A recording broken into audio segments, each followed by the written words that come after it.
આજે ધોરણ 7 ગણિત પ્રકરણ 9 સમય સંખ્યાઓ લેક્ચર 3માં આપ સૌનું સ્વાગત છે। હવે આપણે લેક્ચર 1 ને 2માં જે ભણ્યા છીએ ત્યાંથી હવે આગળ જઈએ આપણે કે નીચેનામાંથી કઈ જોડ સમાન સમય સંખ્યાઓ છે।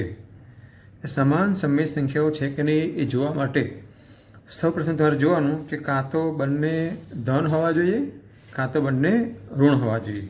ચલો પહેલી દ્રષ્ટિએ જે બંને ધન છે, આ બંને ધન છે તો પછી એમાંથી કોઈ ના અવયવ પડે છે ખરા? 3 અષ્ટમાંશ છે એમાં 3ના અવયવો ન પડે, અવિભાજ્ય છે। 8ના અવયવ 2 ગુણ્યા 2 ગુણ્યા 2 તો મતલબ કોઈ સામાન્ય અવયવ મળતો નથી, તો એનું જ પાછું આવશે, બરાબર છે।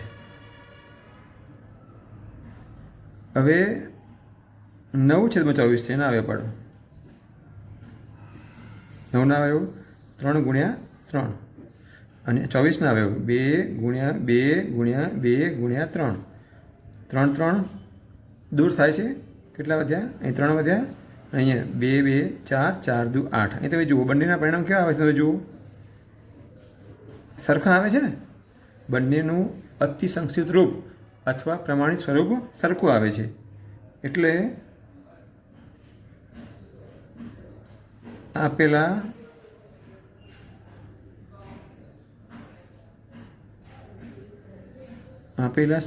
આપેલી સમય સંખ્યાઓ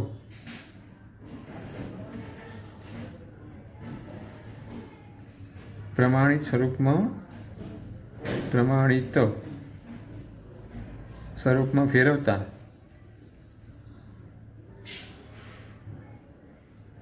પરિણામ સરખું મળે છે, માટે 3 અષ્ટમાંશ અને 9/24 સમાન સમય સંખ્યાઓ છે।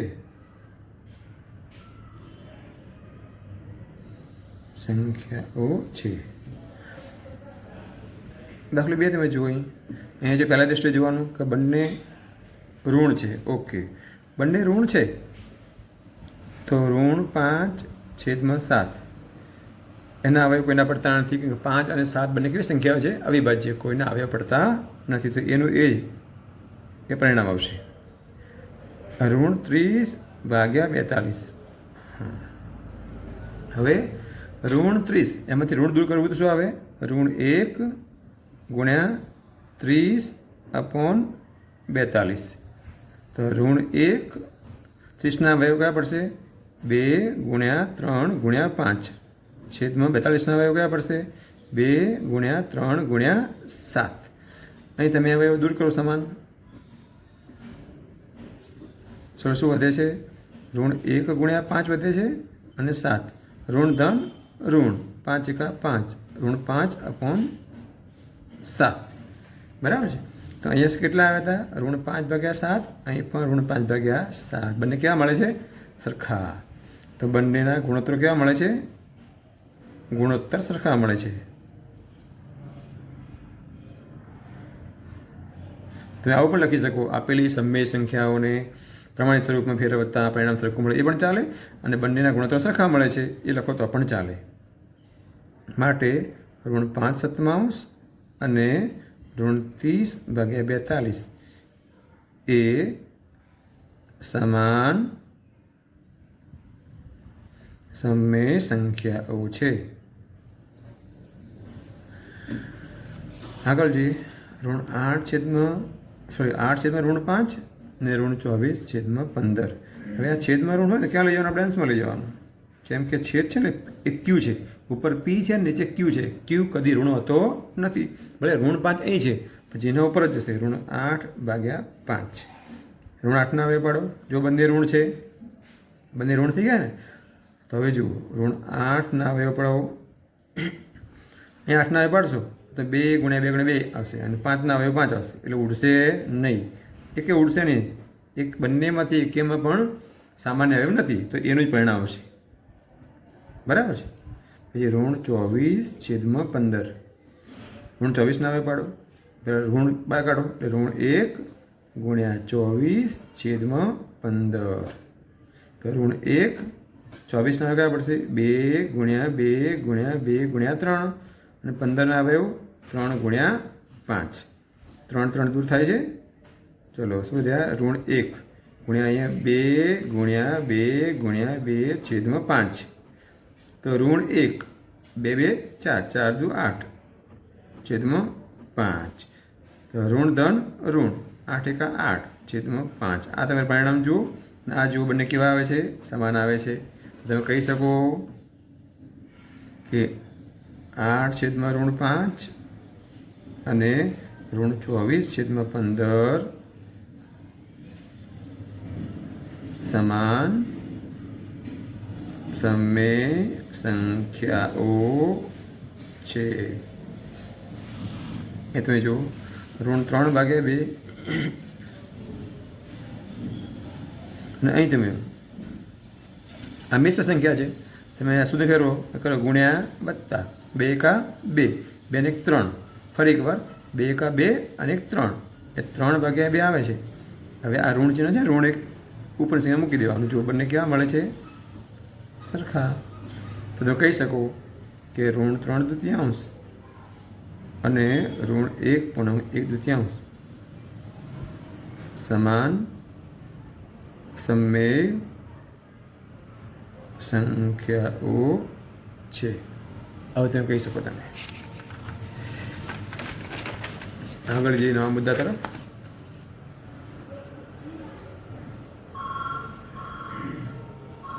ચલો અહીં જુઓ 1/1/4 તો ગુણ્યા વત્તા કરો 4 એકા 4 ને 5 તો 5/4. બીજો કયો છે ઋણ 5/4. બંને સરખા મળે છે પણ એક ધન છે અને એક ઋણ છે. જો એક ધન એક ઋણ હોય તો સ્પષ્ટ કહી દેવાનું કે તે સમાન સમય સંખ્યાઓ નથી. કાં તો બે ધન જોઈએ કાં તો બે ઋણ જોઈએ. એક ધન ને ઋણ ચાલે નહીં. તો 5 બંને ગુણોત્તરો સરખા નથી. બંને ગુણોત્તરો સરખા નથી માટે 1/4 અને ઋણ 5/4 એ સમાન સમય સંખ્યાઓ નથી. અહીં જુઓ ઋણ 1/7 અને આ છેદમાં ઋણ આપીએ તો જુઓ છેદમાં ઋણ હોઈ જ ના શકે કેમ કે ક્યુ છે છેદ. તો ક્યુ તો હંમેશા ધન જ હોય. તો આ ચિહ્ન ઉપર લઈ લો તો ઋણ 1/7. જો હવે કેવા થયા જોઈ શકો છો સરખા બરાબર ને. તો બંને ગુણોત્તરો સરખા છે માટે ઋણ 1/7 અને 1/7 સમાન સમય સંખ્યાઓ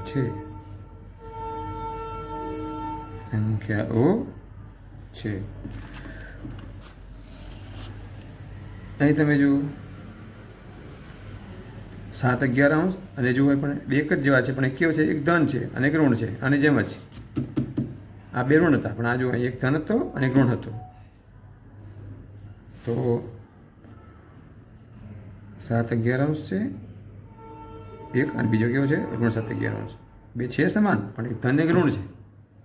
આંકડા કઈ રીતે સમાન છે પણ ચિહ્નની રીતે અલગ છે એટલે આપણે કહીશું ના કહીશું કે બંનેના ગુણોત્તરો સરખા નથી.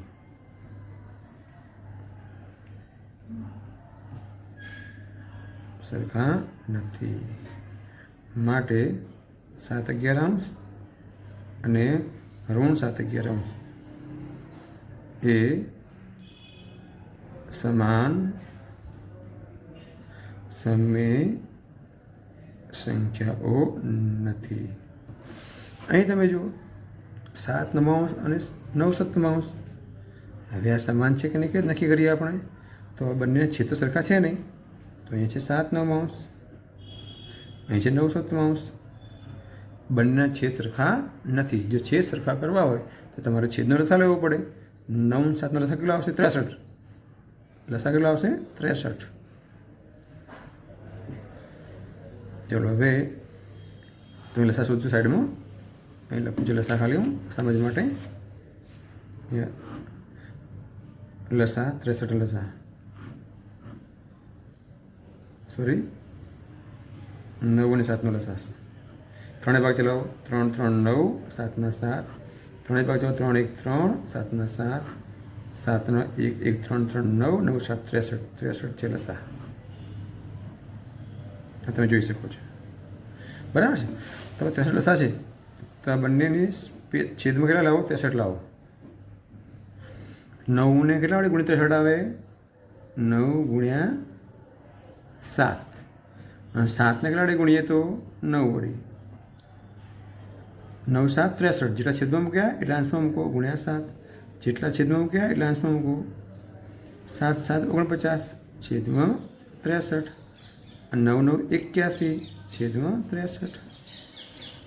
આપણે છેદ સરખા કરવાના, બરાબર. જે લસા આવે છે એ બંનેના છેદમાં ઘડિયામાં ઉપર કરીને લાવી દેવાના. તો હવે જુઓ, 49 છેદમાં 63 અને 81 છેદમાં 63 સમાન લાગે છે તમને? છેદ સરખા છે પણ અંશ સરખા નથી. તો તમે કહી શકો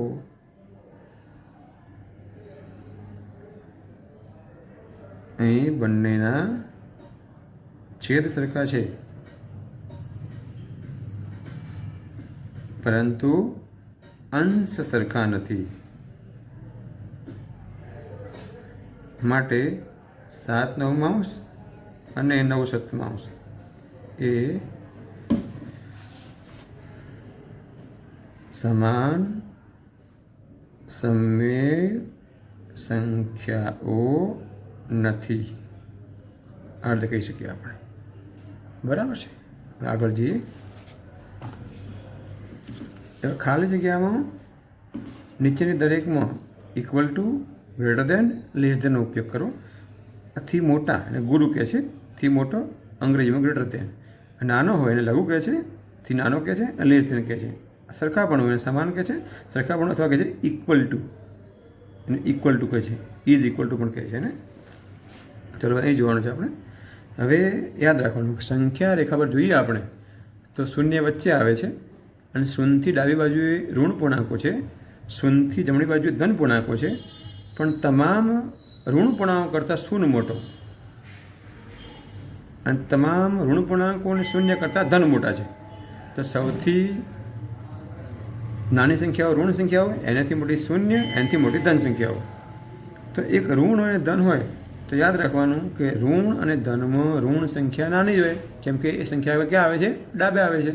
અને ધન સંખ્યા કેવી હોય? મોટી હોય. તો આ બંનેમાં જુઓ, આ ઋણ છે અને આ ધન સમય સંખ્યા છે. તો ઋણ સંખ્યા હંમેશા નાની હોવાની, નાના માટે શું કરવાનું? લેસ દેન.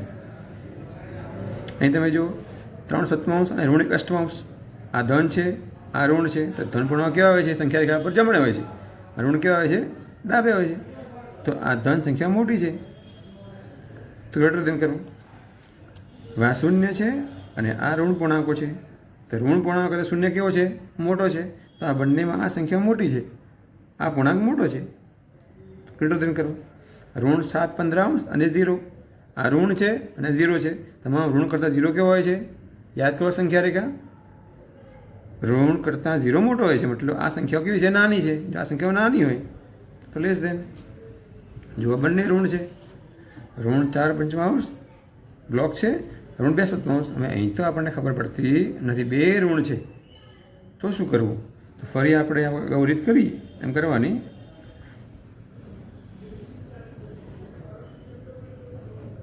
હા, છેદ કેટલા છે? 5 અને 7. 7 અને 5 બંને છેદ છે, બંનેનો લસા લેવાનો. લસા કેટલો આવશે? 35 આવશે. 35 લસા છે. ના આવડે તો લસાની રીત કરી દેવાની તમારી. ચલો હવે જગ્યા સ્પેસ મોટી કરો. 5 ના ઘડિયા 35 લાવો. 5 7 છેદમાં જ જોવાનું. 7 ના ઘડિયા 35 લાવો. 7 5 જેટલા છેદમાં મૂક્યા એટલા અંશમાં, જેટલા છેદમાં એટલા અંશમાં. 7 4 28, ઋણ ધન ઋણ. 7 4 28 અને 35. અહીંયા ઋણ ધન ઋણ. 5 2 10 છેદમાં 35 તમે જોઈ શકો છો. તો હવે ઋણ 28/35 અને -10/35 એટલે હવે -28 કોના છે? -28/35 કોના છે? 4 પંચમાંશો છે. એ શેમાંથી આવે છે? -4 પંચમાંશમાંથી આવે છે. અને આ કોના છે? -2 સપ્તમ આવે છે. હવે યાદ રાખજો.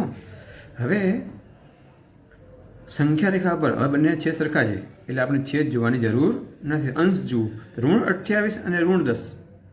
-28 ને -10 આ બંનેમાં આ -4 પંચમ સંખ્યા જુઓ પહેલી છે એના -28 છે. તો આ -28 અને -10ની અંદર જે સંખ્યા રેખા ઉપર ડાબે વધારે આવે એ નાની હોય. -28 અને -10ની અંદર -28 નાના છે. કોના કરતાં? -10 કરતાં. તો -28 એમાં આ સંખ્યા નાની છે. આ સંખ્યા એટલે આ -4 પંચમાંશ નાની છે. તો કરો લેસ ધેન. આ રીતે જોવાનું. અહીં જુઓ, અહીં પણ છેદ સરખા નથી. તમે જુઓ તો -4/10. 10 30નો લસા લો. 10 30નો લસા 30 મળશે. તમે છોડજો, સ્પેસ મોટી કરો. -4/10 -12/30 છે. તો -12/30. તો 10ના ઘડિયામાં 30 લાવો. 10 3 30. 30ના ઘડિયામાં 30 લાવો. 30 1 30. જેટલા છેદમાં એટલા અંશમાં, જેટલા છેદમાં એટલા અંશમાં ગુણ્યા કરીને મૂકી દો.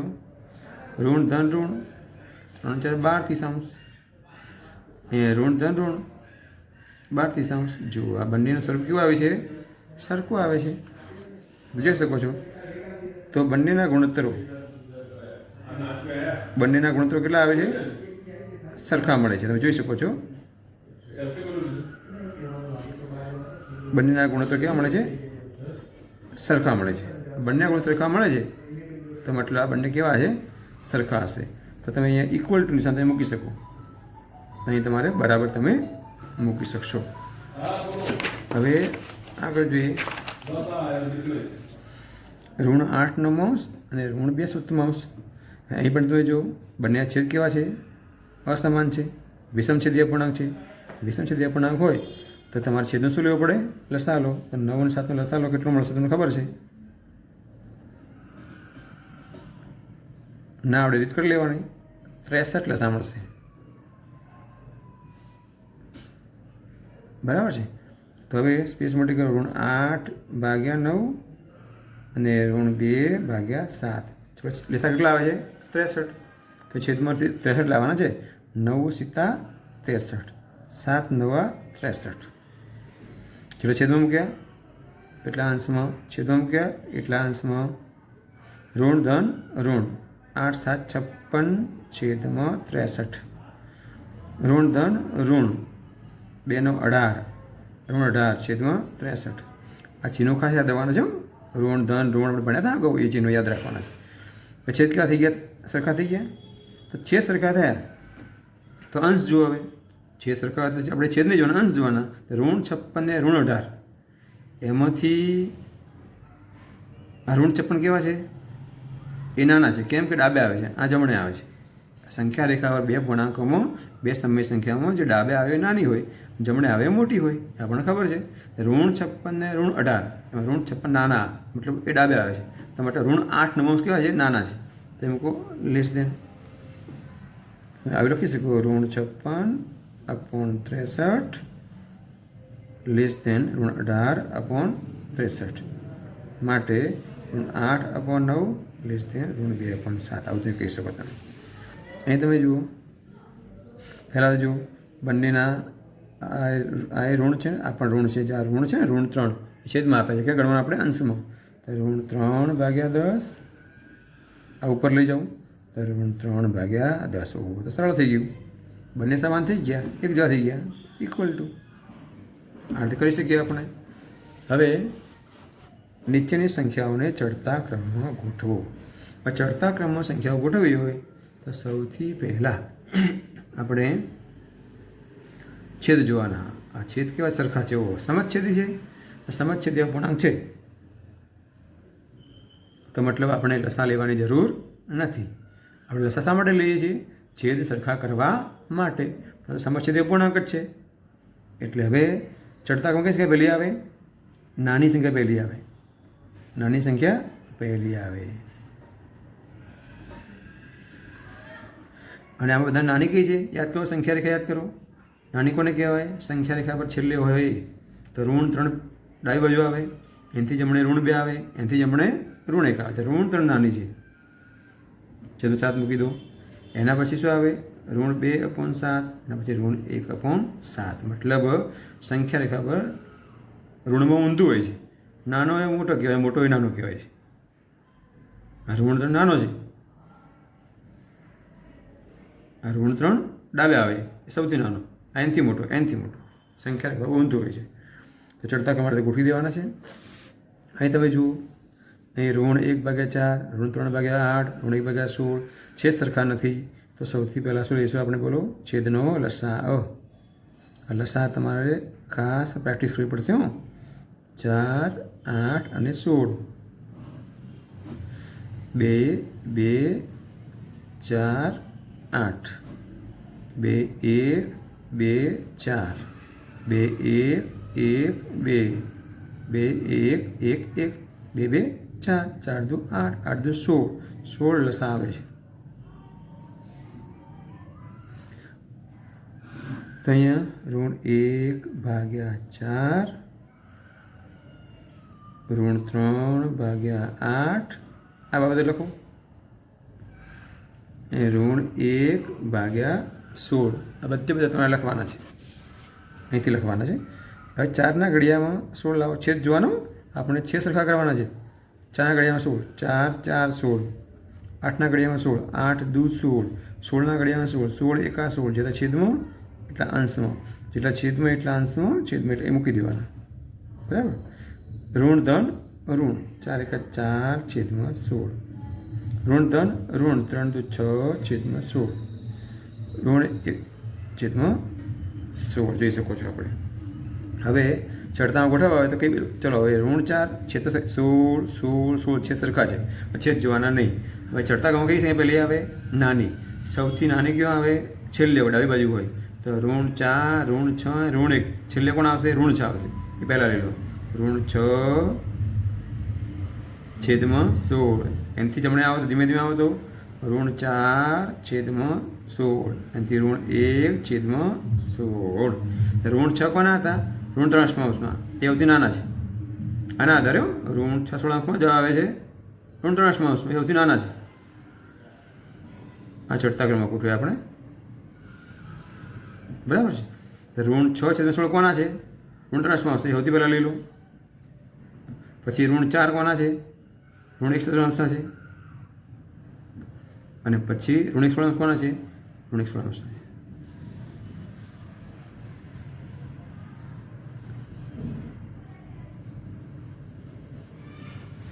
આ રીતે આપણે ચડતા ક્રમમાં ગોઠવી શકીએ છીએ.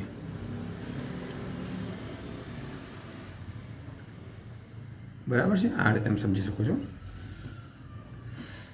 ઋણ 4 ઋણ 3/8 ઋણ 4 છેદમાં 16 ઋણ 1/3. બરાબર છે. આ ચડતા ક્રમમાં થઈ જાય. ચડતા ક્રમમાં બને. આગળ દાખલો જોઈએ. અહીં પણ જુઓ, છે સરખા નથી. 3, 6 ને 12. એટલે તમને આવડવો જોઈએ. જુઓ, હવે આ ત્રણમાં સૌથી મોટી સંખ્યા કઈ છે? મોટી સંખ્યા 12 છે. 3ના ઘડિયામાં 12 આવે છે, 6ના ઘડિયામાં 12 આવે છે, આ બંનેના ઘડિયામાં 12 આવે છે. તો સૌથી મોટી સંખ્યા લસા. 12 લસા. ના આવડે રીત તમે કરજો, તમને શીખવાડી છે. 12 લસા મળશે. ચલો સ્પેસ મોટી કરો. ઋણ 2/3, ઋણ 1/6, ઋણ 5/12. દરેકના છેદમાં કેટલા લાવવાના છે? 12. 3ના ઘડિયામાં 12 લાવો. 3, 4, 12. આ છેદ છે 6. 6ના ઘડિયામાં 12 લાવો. 6, 2, 12. 12ના ઘડિયામાં 12, 1, 12. જેટલા છેદમાં એટલા અંશમાં. ગુણ્યા 2 તો ગુણ્યા 2, ગુણ્યા 4 તો ગુણ્યા 4. ઋણ ધન ઋણ 4, 2, 8 છેદમાં 12. ઋણ ધન ઋણ 1, 2, 2 છેદમાં 12. ઋણ ધન ઋણ 5, 1, 5 છેદમાં 12. ચડતા ક્રમમાં ગોઠવવાના છે. જો છે સરખા 12, 12, 12. છેદ જોવાના નહીં. હવે અંશ જુઓ. અંશમાં બધી ઋણ સંખ્યાઓ છે. ઋણ 8, ઋણ 2, ઋણ 5. તમને ખ્યાલ આવી ગયો હશે કે ઋણ 8, ઋણ 2 અને ઋણ 5 સૌથી નાની કઈ છે? ઋણ 8. એ છેલ્લે આવે છે. ઋણ 8 સૌથી પહેલાં, એના પછી 8 ગયા ઋણ 5 આવે, ઋણ 5/12, પછી ઋણ 2/12, કયા ક્રમમાં? ચડતા ક્રમમાં ગોઠવ્યા. હવે ચડતા ક્રમમાં ઋણ 8 છે તો 12 કોના છે? ઋણ 2/3. ઋણ 5 છે તો 12 કોના છે? ઋણ 5/12. આ મૂળ રકમ લખવાની છે આપણે. ઋણ 2 છે તો 12 કોના છે? ઋણ 1/6. ચડતા ક્રમમાં બને. ઉતરતા ક્રમમાં ચડતા કરતાં ઊંધું કરવાનું છે. બસ રીત તો એની જ છે. ચલો હવે 5, 10 ને 20 છે સરખા નથી. છેદનો શું લઈશું? લસા. તો 5ના ઘડિયા 20 આવે છે, 10માં 20 આવે છે, મોટી સંખ્યા 20 છે, તો 20 લસા, સીધું જ. અને ના આવડે તો પછી તમારે રીત કરી લેવાની. પણ ઉતરતા ક્રમ છે હું, સૌથી મોટી સંખ્યા પહેલી આવે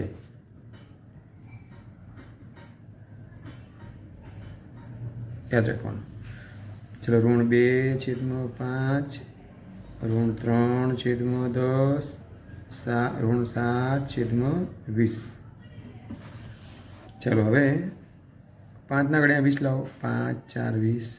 10ના ઘડિયા 20 લાવો, 10, 2, 20. 20ના ઘડિયા 20 લાવો, 20, 21. જેટલા છેદમાં એટલા અંશમાં, ગુણ્યા 4, ગુણ્યા 2 તો ગુણ્યા 2, ગુણ્યા 1 તો ગુણ્યા 1. 2, 4, 8 એ ઋણ 8. ઋણ ધન ઋણ 5, 4, 20. ઋણ ધન ઋણ 6/20. ઋણ ધન ઋણ 7/20.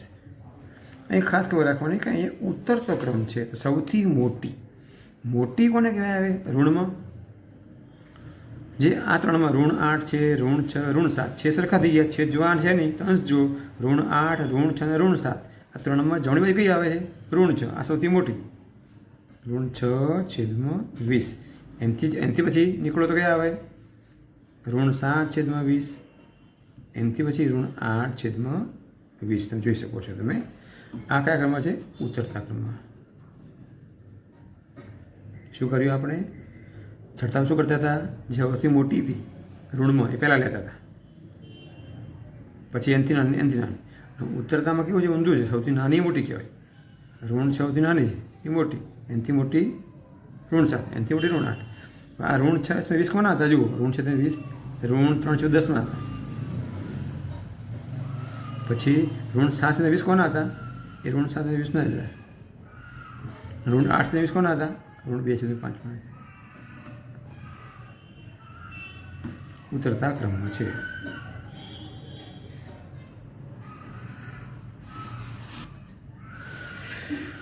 મેં તમે જુઓ 3, 12 અને 9. 3, 12 અને 9 છે સરખા છે? ના. રસ્તા લઈ લો. 2, 6. 3ના 3, 9ના 9. 2, 3. 3, 9. 3, 1, 1, 3. 3, 1, 1, 1. 2, 2, 4. 4, 3, 12. 36 લસા. 36 લસા છે. થોડો સ્પેસ મોટી કરો. ઋણ 1/3. ઋણ 5/12. ઋણ 7/9. 36 લાવો. કેટલા 3/36 થાય? 12 3/36. અહીં છેદમાં 36 લાવો. 12 3/36. 36 લાવો. 9 4/36. જેટલા છેદમાં મૂક્યા એટલા અંશમાં. ગુણ્યા 3 ગુણ્યા 3 ગુણ્યા 12 ગુણ્યા 12. નિયમ પ્રમાણે ઋણ ધન ઋણ 12 × 12/36. ઋણ ધન ઋણ 15/36. ઋણ ધન ઋણ 28/36. કયો ક્રમ છે? ઉતરતો ક્રમ. છે સરખા થઈ ગયા છે. ઉતરતો ક્રમ છે તો કઈ સંખ્યા પહેલી આવે? મોટી. તમારે સૌથી મોટી કઈ છે? આ પહેલી સૌથી મોટી છે. જો ઋણ 12. ઉતરતા ક્રમમાં ક્યાં જવાનું? જમણેથી ડાબે જવાનું. અને ચડતામાં ક્યાં આવવાનું? ડાબેથી જમણે આવવાનું. ચલો અહીંયા ઋણ 12, ઋણ 15, ઋણ 28. એમાં સૌથી જમણે કઈ આવશે? ઋણ 12 આવશે. આ પહેલી. પછી આ એનાથી આગળ આવે ઋણ બીજી અને ત્રીજી આવશે. તો ગોઠવો. આ ઋણ 12/36 કોના છે? ઋણ 1/3. પછી ઋણ 5/12. પછી ઋણ 7/9. ઉતરતા ક્રમમાં છે.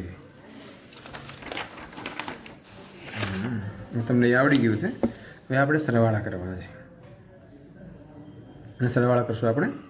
હવે અહીં જુઓ સમછેદી છે, છે સરખા છે સરખા છે સરખા છે સરખા જ છે બધા દાખલામાં. તો જો હવે લખશું છે સરખા છે ને એકવાર છેદ મૂકી દેવાના. 17 સરખા ઉપર કેટલા છે? -6 વચ્ચે વત્તા આવે છે અને -5.